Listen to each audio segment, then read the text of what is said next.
Hi guys, another beautiful day. Shall we? Oh, it's amazing. Yeah. We're back with Alfie today. He's back. Really delighted to have him back.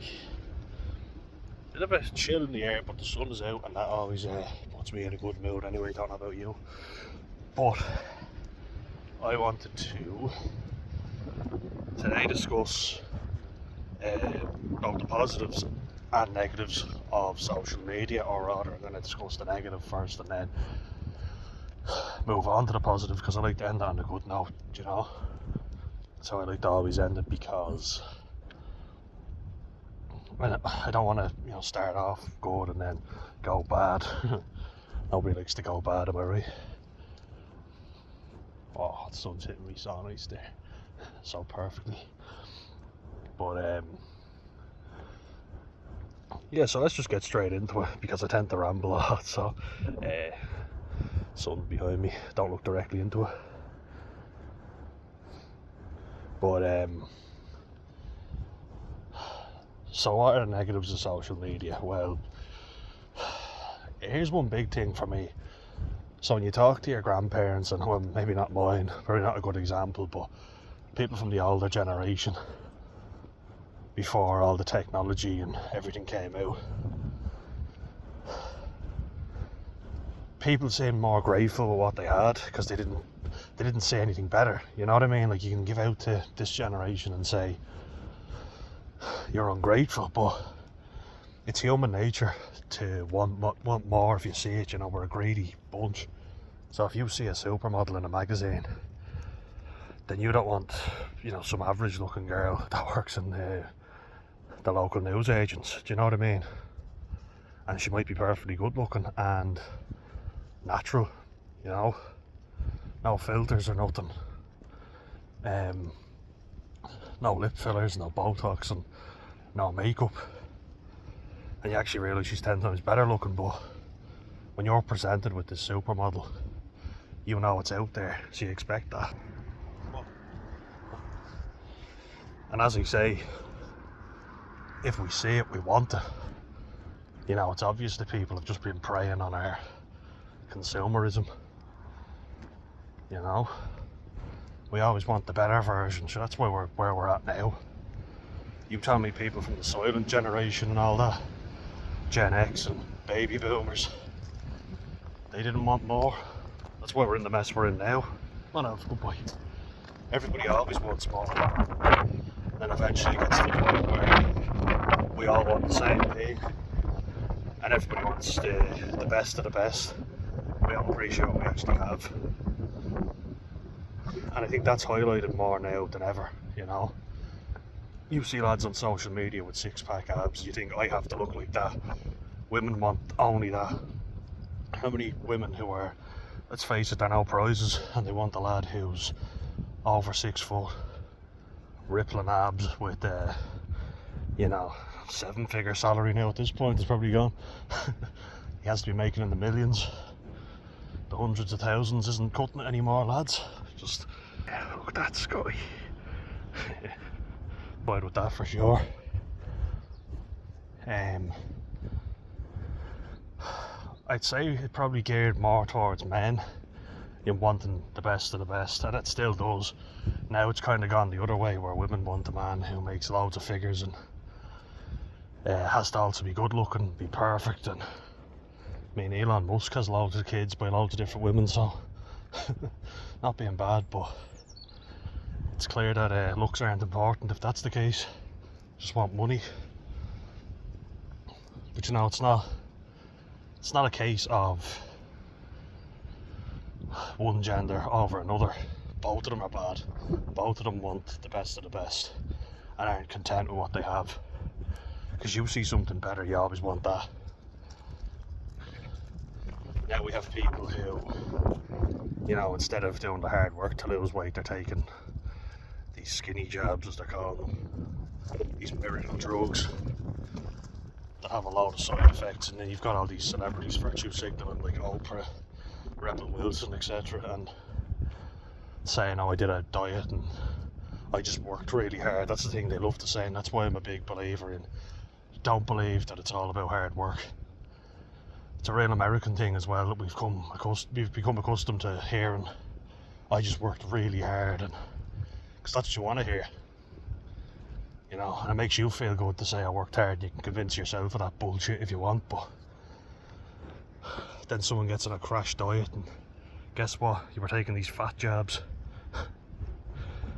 Antidepressant. So you're lying to everybody. It's like bodybuilders saying I'm natural, you know, when they take all these steroids. I just worked harder than everybody. That's because you could work harder than everybody. You fool, like, you know. You might have pretty good, like, decent genetics somewhat, but you certainly wouldn't look the way you do without the use of a lot of performance enhancing drugs. Let's be real. Like they say, oh yes, but I could probably obtain this naturally. No, you couldn't. It's not natural. And if they don't have that much of an impact, which they always say, they're very convincing. See, a lot of these individuals are highly narcissistic, so what they'll say is, you know, the drugs just give me an added advantage, but I was already an elite athlete to begin with. I got injuries and I need stuff to help me train better. And you can lie and bullshit yourself any way you want. Alan Richardson, who plays Jack Reacher, seems like a nice guy, but he basically said that, you know, he was told by a doctor, you have no testosterone. And I've looked at him before, like in Blue Mountain State and all that. Come on, Alf, good boy, move, boy.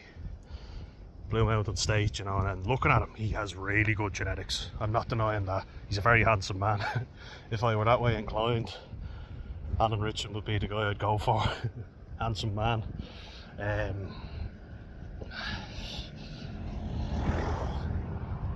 way of holding a vape and not looking at the fucking wheel. Pay attention. No wonder I'm so anxious to drive. But Alan Richardson said, oh, all I'm on is TRT because my testosterone was through the floor. So do you see how you can convince yourself of anything?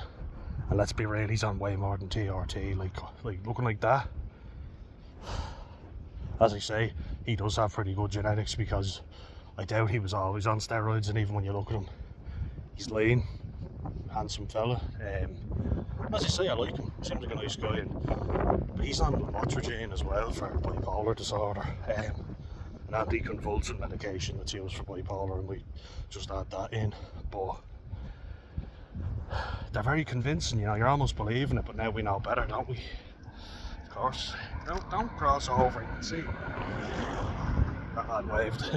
That lad waved in fairness, didn't he? I feel like you want to get hit. Can I go back? You can go back if you want. Yeah. Keep going. Yeah, we'll go back. And I feel like social media has really highlighted all that stuff. So going back to the topic at hand, you know, everybody sees this man who was not obtainable naturally. You know, he's on every drug known to man. So we see that and we think we all have to look like that. Women see it and they think they want their men to look like that. And if they don't, then guess what? I deserve better because I'm a queen. Which we hear a lot of. And then men, being horny bastards like they are, they want the supermodel bride. You know, but then on the flip side, and I keep hearing this as well, because women date based on status, men will shag anything with a pulse, let's be real. So the men who look like Alan Richardson are getting every woman because they all want to be with him. You know, they don't want to settle for mediocre because they deserve better, right? And it's been proven by all the dating apps. Well, stay in, goodbye, man. So, if a better option is presented to you, you're going to chase that, thinking I deserve this or I can get better. And social media has highlighted that so much. It's made us very competitive and very comparative, I would say. The two C's. And it's turning us into cunts. Triple C. I feel like Americans don't really use that word with as much gusto as we do in Ireland, Scotland and in Australia. Australia, it's good fucking can't. You shit can't. I love the way the Scots say it. Don't be a cunt, be a can. Americans is real whiny, you know, can't, well I can't. In Ireland we do it well also though. So you fucking cunt ya. I feel like you have to add the YE to the end. Alright, come on. Look over then we cross. Good boy, come on. Over you go. Hurry up, come on. Cars come flying down this road. Good boy. Lovely day. Oh. Yeah, we have a sniff. A bit of sniff. We won't be doing that. Imagine that, a dog on cocaine. Cocaine bear. Got 3 waves there in a row. Good guys yourself. Yeah, cocaine bear. Do you remember that with Ray Liotta? God rest his soul. He's not a good fella, he's a bad fella. Funny guy. But cocaine bear was a true story. I can't believe that. A grizzly bear that got into a load of coke. It's not an animal I'd like to meet anyway. Well, here comes a big fucking truck, so I'll learn you, Elf, I'll learn you. There's a big massive truck, so I'll just stay in there. So like, there's a lot of negatives to social media. The main one being comparison and competition. There's someone always better than you. Rather than appreciating what you have to be better than somebody else. Which, I mean, creates a very narcissistic environment, doesn't it? And that's what we're seeing now. And humans by nature are narcissistic, just to varying degrees. There you go, there you go. And then being competitive is alright in certain aspects. So you're playing a game at the weekend, but fuck me, it's gotten out of hand. Everything is a competition now. Also very narcissistic. You know, I'm better than you, you know, and now we've gotten into throwing people off their game rather than admitting we're not as good as they are. We have to be as good as them because we can't accept losing, so we have to change the odds in our favour. You know what I mean? We're also getting constant dopamine hits, so our tolerance for being without dopamine is extremely low. You know, we need to have that constant hit all the fucking time. On the flip side and on the positive side, I've been able to connect with people who, without social media, I never would have been able to get in touch with and meet up with a lot of like-minded people and talk to them, you know. Uncle Jammer Talks, cheers for the subscription. I really love his channel. He's a really good guy from Chesterfield in the UK, which I believe is North Midlands. Near Derbyshire, right? You can let me know that, Jammer, actually, if you're on. Scott Ames, big shout out to him. There's Rob Piercing as well, who's made a few good comments, and I'm going to give a shout out to a few more people, of course. Greg Belt, Shawnee, of course.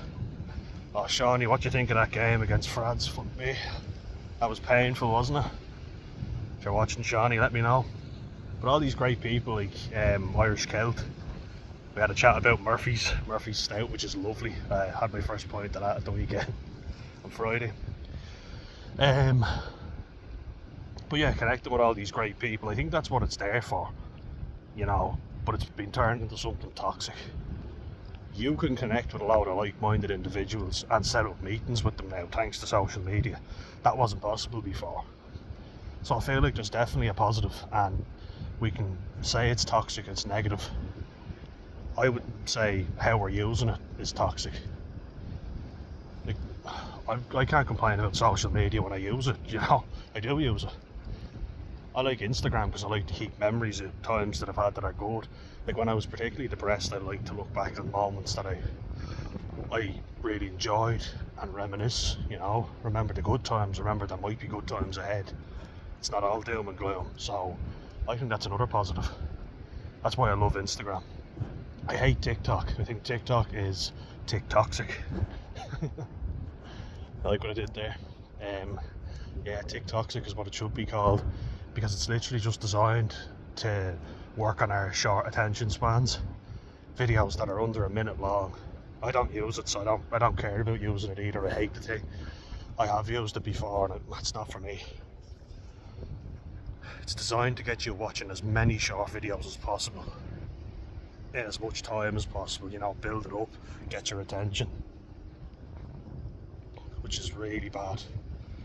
They're preying on our very short attention spans, and they're making it worse. You know.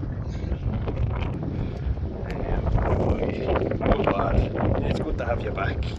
It's very short. But yeah, it's preying on the fact that we need that dopamine hit all the time, and we've no attention span. Like, how many people could pay attention to my videos? Some of them go on over an hour, and actually I've gotten a lot of engagement on those ones, but I feel like it's from older people, no offence. We're all like fucking scrolling up and flicking through. If something doesn't grab our attention immediately, you know, we won't check it out. Even with the CVs when applying for jobs, I put so much time and effort into that. Curriculum vitae or resume if you're in America. Which I know a few of you are. Shout out to Greg.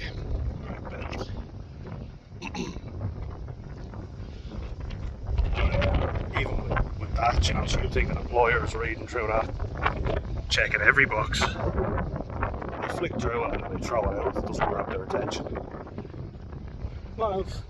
Good boy. Can I go back? If you do, it's alright. Yeah, no bother. Come on, you go back.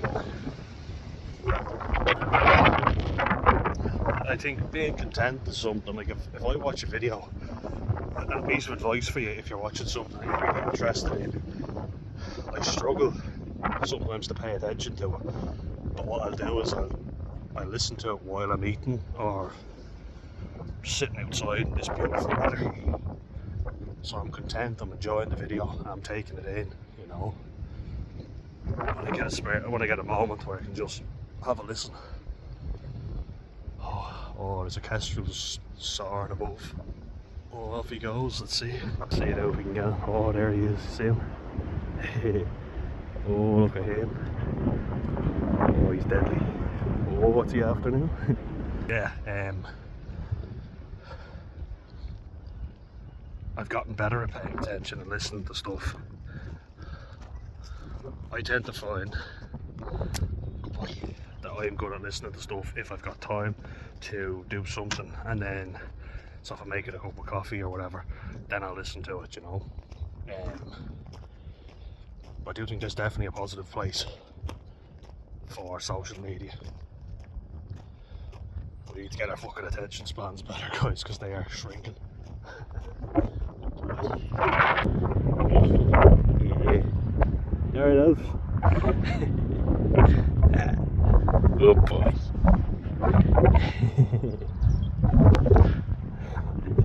Good boy. I'll leave it on that note, guys. Let me know your thoughts. I'd love to get them, and have a good day. Slán go fóill.